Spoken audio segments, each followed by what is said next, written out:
এত বাজে খেলছে, হৃদয় ভেঙে চুরমার হয়ে গেছে, কান ধরে তোবা পড়ছি, কোনোদিন আর বাংলাদেশের খেলা দেখবো না, জেন্টালম্যান কমিটমেন্ট এরকম বলে উঠে আসছি।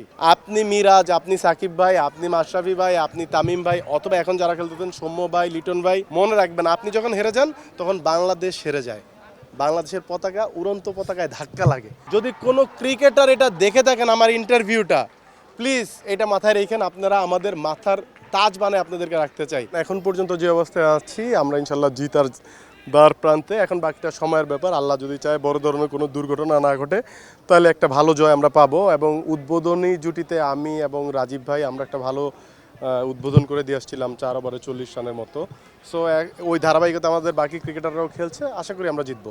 আমার যেমন ম্যাচ আছে, আজকে আমারও শুটিংও ছিল হাবুর স্কলারশিপ নাটকের। আমি ডিরেক্টর ভাইয়াকে বলছি যে ভাইয়া আমাকে দুপুরের মধ্যে ছেড়ে দিতে হবে, কারণ আমার খেলা আছে, আমার পরশুদিন খেলা আছে। ডিরেক্টর হচ্ছে জাকিউল ইসলাম রিপন। সো ওকে আমি বলে রেখেছি ভাইজান আমাকে কিন্তু যে কোনো মূল্যে 5টার মধ্যে ছেড়ে দিতে হবে, কারণ আমার খেলা আছে। এবং এইটাকে শুধুমাত্র খেলা না, এটা আমাদের সেলিব্রিটিদের একটা মিলন মেলা। আমাদের ভাই বেড়াদের সবাই মিলে আমাদের মধ্যেই ঝগড়া হচ্ছে, আমরাই আবার হাসতেছি, আবার একসাথে বসে গল্প করতেছি। এবং আমি বিশ্বাস করি যেভাবে খেলাটা আগাচ্ছে, যদি এইভাবে শেষ হয় ঠিকঠাকভাবে, এই খেলাটার জন্য আমরা প্রতি বছর অপেক্ষা করব। শুধু আমরা না, দর্শকরা অপেক্ষা করবে। আমি এখন যেই কথাটা বলবো, যারা আমার এই ইন্টারভিউটা দেখছেন আপনাদের অনেকের সাথে মিলবে। এমন হয়েছে বাংলাদেশের ক্রিকেট খেলতে দেখতে বসছি, বাজে খেলছে, এত বাজে খেলছে, হৃদয় ভেঙে চুরমার হয়ে গেছে। ওই 10 জন মিলে খেলা দেখতেছি, তাদের সামনে কান ধরে তোবা পড়ছি, কোনোদিন আর বাংলাদেশের খেলা দেখবো না। এবং যারা ছিল একসাথে তাদেরকে সাক্ষী রেখেছি, আবার যদি খেলা দেখি তোমরা যা ইচ্ছা তাই বলো, জেন্টালম্যান কমিটমেন্ট এরকম বলে উঠে আসছি।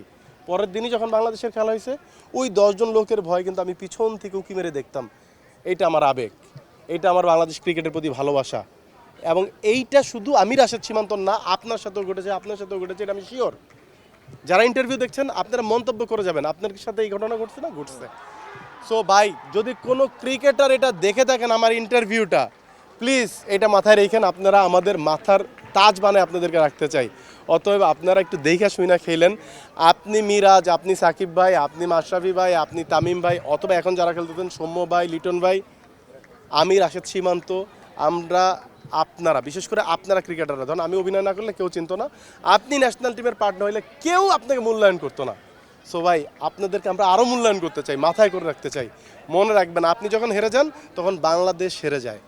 বাংলাদেশের পতাকা উড়ন্ত পতাকায় ধাক্কা লাগে। সো এইটা একটু মাথায় রাখেন। আমরা চাই পৃথিবীর বুকে আপনাদের ব্যাট বলের মাধ্যমে বাংলাদেশের পতাকা পথ পথ করে উঠতে থাকুক।